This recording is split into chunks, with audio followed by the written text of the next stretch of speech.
Isabel, I'm sorry. Hindi ko sinasadya. Hindi, huwag mo na isipin yan. Isabel, sandali na.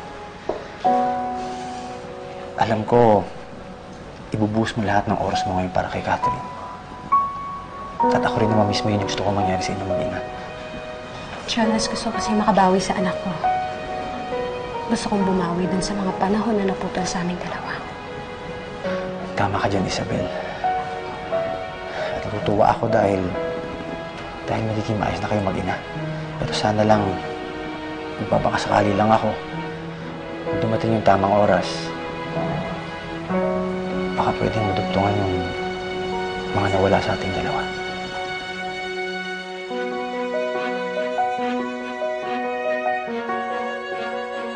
Parang nakausap ko na yung abogado niyo kanina. Sabi niya, handa na raw lahat para sa hearing ni Scarlett. Wala na kayong dapat ipag-alala.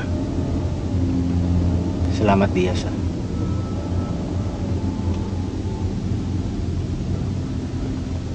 Okay ka lang. Narinig mo ba yung sinabi ko?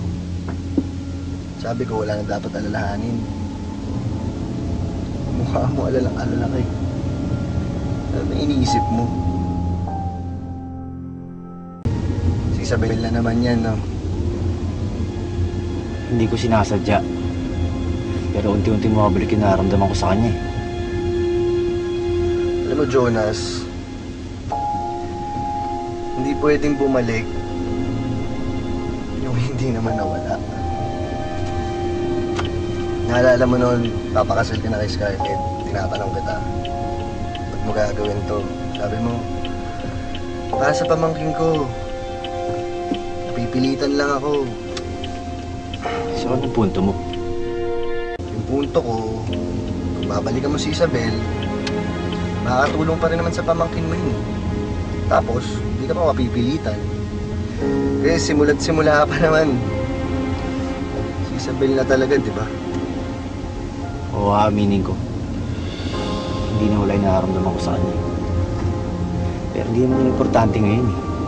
Ang gusto ko lang naman, makita yung mag-ina na maging masaya ulit. Makalimutan nila yung bangungot na ginawa ni Scarlett sa kanila.